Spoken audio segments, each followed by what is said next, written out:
to improve and make life worth living for people, we find that perhaps there are not enough Rochelle centers around to meet the need. What do you find? Do you find that perhaps there could be more institutions doing what you're doing? What about your caseload or your workload, or what you find in those situations?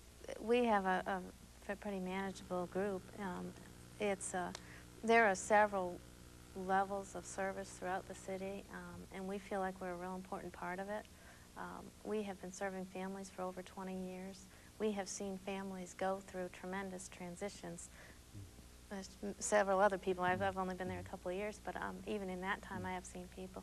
We've seen parents age and become single elderly parents and have had to help them deal with that. That's an area that really needs a lot of expansion. Residential services is what are some of the residential services that you're offering now? We don't offer residential services per se. There are, again, other agencies that do that in town, and they receive some funding through the Department of Mental Health and Mental Retardation. This is an area that really concerns us because, as I said, a lot of our parents are older. We have several parents over the age of 65 who are still caring for their adult children.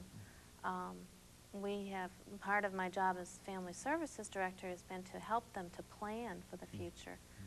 We've had to make emergency plans because in many cases it's a single parent, generally a single mother, and an adult. Who might be an elderly person taking care of an adult child who has been taking care of that child for all of his or her life. Is that, and now it's a time when they can no longer make that function. That's right, you know, and in some ways, they're very hesitant to give up that arrangement, and I can understand that. It's a companionship as they're older, and as some of the older parents get less able to do some physical things, their son or daughter might be able to help them. So in many ways, it can be a very positive arrangement.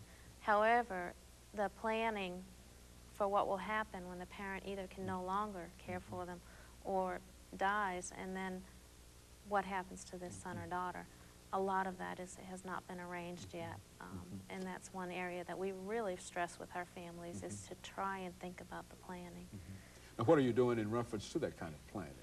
Are you doing anything in reference to making sure that in those situations where a single parent has taken care of a child and that single parent is no longer there, what are some of the things that you're doing to bridge that gap? We have provided in the last several years some counseling for families, helping them to actually sit down and determine what they will do, some information and referral on what services are out there.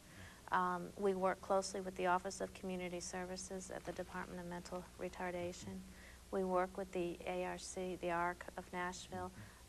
They have a respite program which can provide some emergency respite or some planned respite, which is basically that son or daughter would go to stay with someone else.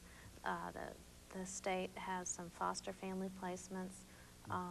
So we try and work with each individual and family and see what's the best for them. And a lot of people don't want any changes until they really can't do it any longer. And in those cases, we just try to find out what the wishes are so that we can go ahead and help them make those arrangements later on. It's been a real challenge. We've offered seminars for caregivers, a couple of series in which we'll bring in attorneys to talk about guardianship issues, financial planners to talk about what to do with finances and how to leave money to a son or daughter. Siblings, that's a whole area that really hasn't been addressed too much. A lot of parents don't want to talk about it with their other children, and the other children may or may not be willing to take on the responsibility. So a lot of what we have done is sort of facilitate the communication, because nothing will happen without the communication. So very good. Ms. LElledge, during this last 3 or 4 minutes that we have here, let's get some final comments. As a person who has to go out and to market this alternative workforce, what are some of the things that you can say to prospective employers this morning about what you're doing and what you have to offer? Ooh, this is the part I like. We can do anything probably that involves handwork. We handle mailings for different companies. We do hand packaging, assembly, shrink wrap. We shrink wrap grill replacement parts. Like I said, we've collated notebooks. We've packaged concrete reinforcement. We just do a variety of things. We are good at meeting the customer's turnaround. It's quality work. It's done well. Our clients know the job will not come back if it's not done right. We're just a good place to do business with. And of course, many companies that might have piecework, that kind of work, could get in touch with your organization, and you could make arrangements to provide them. Now, yes. What about the Americans with Disabilities Act? How does that fit into what the two of you are doing over this last minute or two that we have here? Do you find any problems with that act? Are people discriminated against? Do you find that there's discrimination in the areas that you're involved in, or what? We have had not too many problems with it at this point, as far as I know, and it's not really. And so there's no real problem in terms of discrimination against the persons that you're involved with? Not in terms of our agency, and it will hopefully help more people with disabilities to be able to find employment opportunities.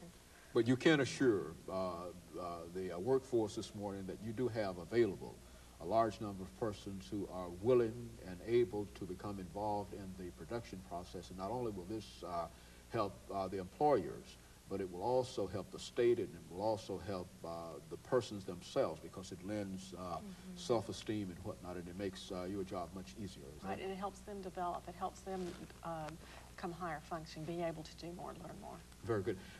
Ms. Hayes, as a final comment, why don't you give us some information about that program, and we'll be able to sort of wrap it up. At this point, we are operating 3 days a week, Monday, Wednesdays, and Thursdays, and from about 8 till 3. And we do the same type of work. And I'll be happy to take anyone's calls or applications and talk to families. Very good. Let me thank both of you for coming by and giving us that excellent information this morning about Rochelle Center. And let me encourage you to tune in again next week for another informative edition of Comments. Thank you and good morning. So they're going to wrap us up.